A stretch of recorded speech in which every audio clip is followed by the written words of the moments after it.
This is the Hoff Time Report with Idaho Freedom Foundation President Wayne Hoffman, one of Idaho's most respected, influential public policy voices. Welcome back. The Idaho lawmakers who are defending Big Medicine's decision to impose vaccine mandates on their employees, contractors, and volunteers are trying to make it out as if they're unable to intervene in an employer-employee relations question. And I've already explained why such arguments are disingenuous. Hint, lawmakers regulate businesses all the time, and they do so without any problems whatsoever. I have a problem with that, but that's what they do. But I think it's important to remind people that this is not an employment matter. It's about assault, and it's about medical privacy. No one should ever have the power to use force against another human being to undergo any kind of medical procedure, unless that procedure is freely agreed to. This has been the standard since the adoption of the Nuremberg Code of 1947. The Nuremberg Code, some of you might know this, established that voluntary consent for any medical procedure is essential. That means that a person is able to exercise free power of choice without intervention of any element of force, fraud, deceit, duress, or overreaching, or any ulterior form of constraint or coercion. That's what the Nuremberg Code says. In other words, telling someone they must have a vaccine in order to work, play, travel, or simply exist is a form of coercion.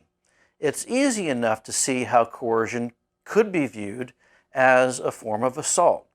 I recognize that Idaho law would probably have to be changed a little bit to make such a charge stick, but bear with me for just a little bit.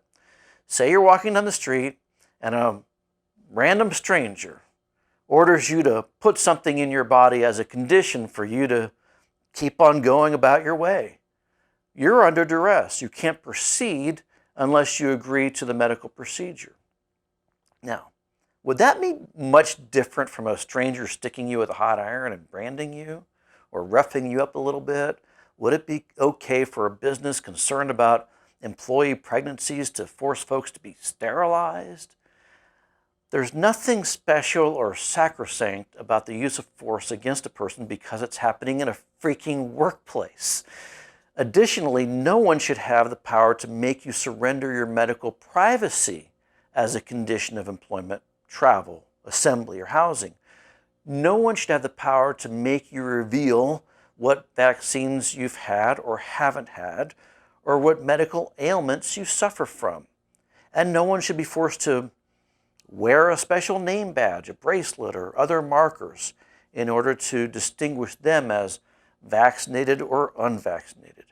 In both cases, in which a person is essentially assaulted by being forced to put something into their body against their will, or in which a person is forced to give up their confidential medical records, the unwilling party is being coerced into giving in. They have no choice. They're not doing it because they want to. They're doing it because they want you to. So clearly, this is beyond an employment matter. It may be that businesses, big and small, are trying to be vaccine enforcers, but in doing so, these businesses have taken from individuals their ability to act, denying those people their God-given right to life, liberty, and the pursuit of happiness. It is the proper role of government to protect those rights. Thanks again for watching. Be sure to hit the like button, subscribe, share this with your friends, leave a comment or two, and we'll be talking to you again next time. You've been listening to the Hoff Time Report with Wayne Hoffman. Be sure to visit idahofreedom.org for Wayne's articles, IFF research, and show notes from today's episode.